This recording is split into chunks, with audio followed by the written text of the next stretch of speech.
Достор, саламатсыңарбы? Форика биржалык мектебине куш келиңиздер. Бүгүн биз сессия боюнча маселени карап көрөлү. Сессияны сиз билесиздер, азиатский сессия, лондонская сессия жана Нью-Йорктун сессиялары бар. Ошол сессияларды карап жана анализ кылуу үчүн кайсыл индикатор бизге жардам берет? Сиздин браузердин жогору жагына өтсөңүз, бул жерде индикатор FX Market Session деген индикаторду тандап аласыз. Кийин бул жерде пайда болгондон кийин сиз настройкасына кирип, биздин азыр мен ушул жердеги настройкалар биздин убакытка жараша болгон настройкалар, ушул настройкаларды колдонсоңуз болот.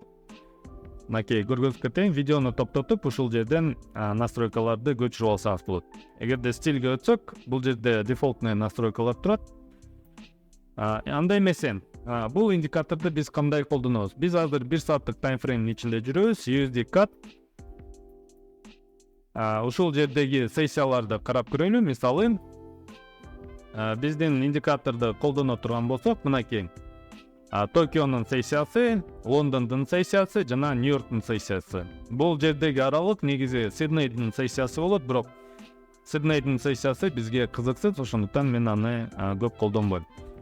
Андай эмесе, достор, сиз билгендей, азиатский сессияда негизи график аябай тынч кыймыл аракетин кылат. Эгерде Лондондун сессиясын карай турган болсок, анда Лондондун сессиясы бир кыйла кыймыл аракети көбүрөөк болот азиатскийге караганда. Андан кийин Нью-Йорктун сессиясы, негизи Нью-Йорктун сессиясы эң волатильный деп эсептелинет. Эми ошол жердеги мисалдарды карап көрөлү. Мисалы, азыр 1 сааттык таймфрейм, азыр 15 мүнөттүк таймфреймге өтүп көрөлү. Ушул жерде кандай кыймыл аракеттер болгонун карап көрөлү. Мисалы, бул жерде карай турган болсок, мисалы сизге көрүнгөндөй эле бул жерде кандайдыр бир боковик болгон. Андан кийин лондонский сессия башталгандан кийин ушул жерде Лондон графикте жогору көздөй көтөргөн экен. Андан кийин кайра түшүрүп, ушул жерден азыр Нью-Йоркто бир боковик болуп жатат. Дагы башка мисалдарды карап көрөлү. Мисалы, мынакей Токионун сессиясы боковик. Лондон башталгандан кийин бир кандайдыр төмөн түшүп, кайра жогору көздөй жол алган. Эми бул жерде жакшы бир мисал пайда болгон экен. Мынакей Лондондун сессиясы. Бул жерде боковик болгондон кийин Нью-Йорк башталгандан кийин төмөндү көздөй кеткен экен. Боковик. Эми бул жердеги хай бул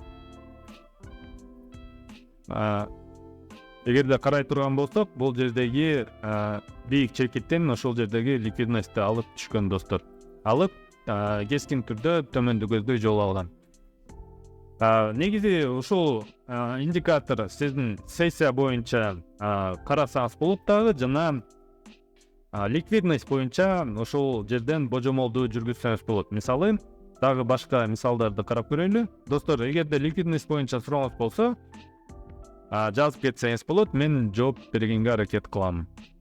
Мынакей Токио боковик, кандайдыр бир тынч кыймыл аракет кылган. Лондон башталгандан кийин Лондон бааны төмөн жакты көздөй түшүрүп жиберген. Андан кийин Нью-Йорк башталды. Нью-Йорк кескин түрдө кайра жогору көздөй өстүрүп ийген, достор. Кийинки мисалды карай турган болсок, мынакей Токио кайрадан эле тынч кыймыл аракет. Лондон төмөндү көздөй түшүрүп жиберген. Бул жерде да жакшы мисал ликвидность боюнча. Мисалы, бул жерде эң бийик чекити болгондон кийин, бирок Нью-Йорк ошол чекитти кайра эле ликвидностьты алып, кайра төмөндү көздөй түшүрүп жиберген.